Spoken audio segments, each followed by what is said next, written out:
Hey everybody, I'm here to show you how to make a simple pair of minimalistic earrings. I'll be using a few items. I'm going to list them below so that you can just have a list. I showed you a lot here. You don't need all of these, but I just like to have all the tools available that I might need because I do make these earrings professionally. This video is just for fun. It's just I'm going to not try not to be too particular about everything. We're just going to make a pair of earrings and I'm not going to obsess over it like I usually do. So yeah, just sit back and relax, or you can, try along with me.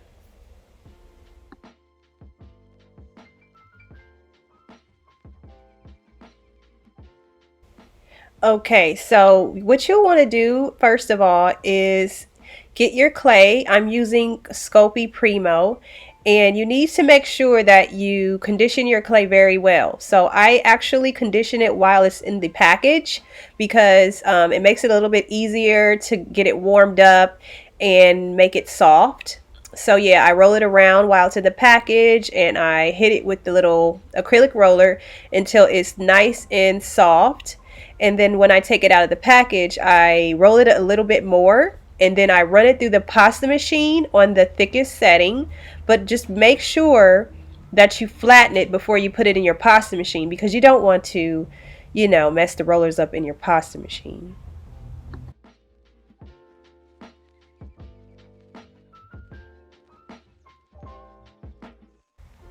All right, so once you're done rolling it out and you're putting it through the pasta machine, you might have a few of lines on your clay, which is normal because the pasta machine has, I guess, rollers, something like that I read. And so they leave little marks, but you can smooth those out by lightly rolling it with your acrylic roller, not pressing hard, but it's not a big deal though. So I'm using this twig to make the design into the clay to add some texture. You lightly press on this, not too hard because you don't want it to go all the way through your clay. And here I'm just showing you how it looks. Alright, and now you just pat it back down onto your glass. You need it to stick down, and I put plastic wrap over just in case I left any fingerprints. And then you just go ahead and use your clay cutter, and I usually press it down with my acrylic roller because sometimes it hurts my hand. So yeah, that's a little trick you can use, and if your hands are sensitive or so yeah. And then there's a little cookie cutter or clay cutter. I guess they're the same thing, sort of. I don't know. Some of them are not for food though, so check that out before you purchase. And then you use your tissue blade to remove your clay from the glass slab. You don't want to distort your pieces by just pulling them off of the slab. There we go.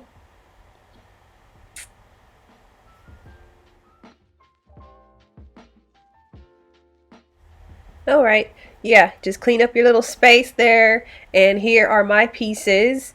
I use this tool sometimes to smooth out any of the parts the cookie cutter didn't smoothly cut, or you can just use your finger. I think I prefer using my finger, so I'm going to start using my fingers from now on because the tool is nice, but it's nice to do it with your hands because your hands are warm and it smooths it out way easier. Oops, sorry, I'm out of frame here. But yeah, I'm just smoothing the edges down. There's a little part where the cookie cutter or the clay cutter ends and it leaves an indentation, and you just want to smooth that out to give it a nice touch. I do sand most of my pieces, but sometimes I don't. I like the natural look of my earrings. That's what makes them special to me. They're not mass manufactured. They're made by hand, so you can see that.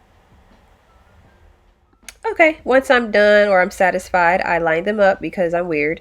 And then I smooth them out with a piece of plastic wrap just in case I left any fingerprints. This is a easy way to get the fingerprints off. Just don't rub too hard on the one with the design. lightly rub it over it because you don't want to erase the design. So here I'm making small indentations on where I want to drill my hole to connect the pieces. Sometimes when you're drilling your hole, it'll, skip around because it's too smooth. So if you put a little hole there just to have an idea of where you want to drill, that'll make the process a little bit easier. And also, I noticed that one of these are cricket. Sorry, I have a problem saying that word.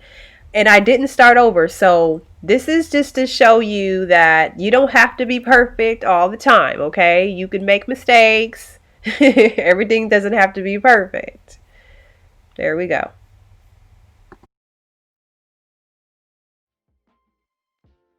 Now we're going to go ahead and put these in the oven for 1 hour at 240 degrees. Use an oven thermometer to be sure it's the correct temperature. And I also cover mine just to be safe from any scorching while in the oven. Again, I'm using Sculpey Primo, so 240 for 1 hour works for me. Just make sure you're baking according to the package of clay that you're using. But for Primo, that has worked for me, and my pieces are flexible, which is good. Do not bend your pieces on purpose, but they should be a little bit flexible. Okay, so I have my jump rings ready, and I have my earring backs ready, and here's some Loctite super glue, the gel control. We're going to use that to set the pieces together, set the earring backs to the the component, and I'm using my Dremel stylus and just drilling the holes here.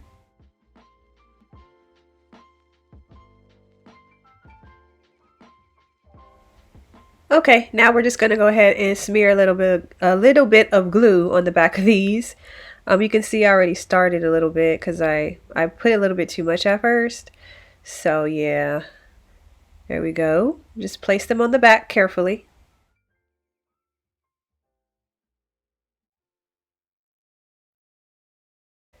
And while those are drying, I'm going to go ahead and drill the holes into my arches. Just drill very carefully, and I'm wearing safety goggles. One time I had one of these components start spinning and it flew, and it freaked me out so bad. So ever since then, I wear my goggles. Yeah.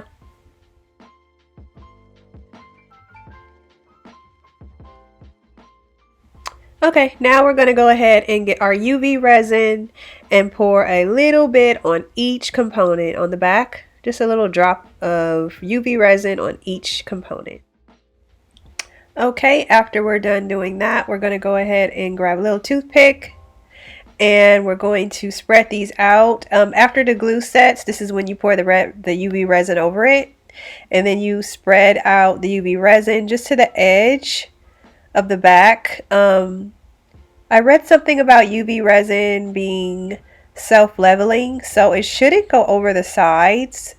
I'm not sure about the scientific facts on resin, but it's been working so far. It stays on the back. It doesn't, drip down the side of the component. So that's how you do it. You just put it to the very edge of the back on each piece.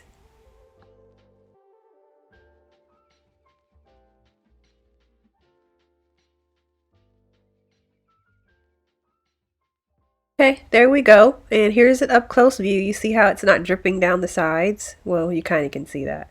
Then you get your UV oven. That's what I call it. And you put your pieces in. The cord was too short, so I'm just showing you how I put them in. And then I went and put them in for 2 minutes. There you go. Once they're done curing in the oven, after 2 minutes, I spray a little alcohol on a Q-tip and I, just clean it a little bit just to make sure it's dry and it's not sticky and, there's no residue. Once you're done, you go ahead and get your jump rings and apply them to attach your components to make the earring.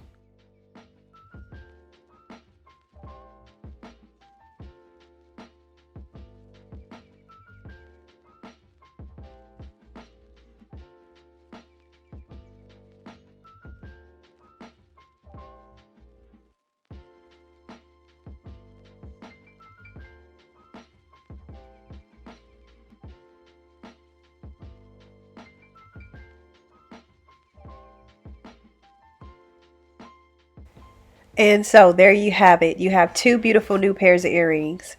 This color is called Spanish Olive. Again, it's by Primo Scopi. And these are available in my boutique. The backs aren't going anywhere. Look at the backs. They are on there with that UV resin. That's why I love this method. They're not going anywhere. These are very sturdy. So please visit me at adornedbysharice.com. Follow me on Instagram at adornedbysharice. And please subscribe to my channel. I'm going to be making new videos. Thank you. Bye.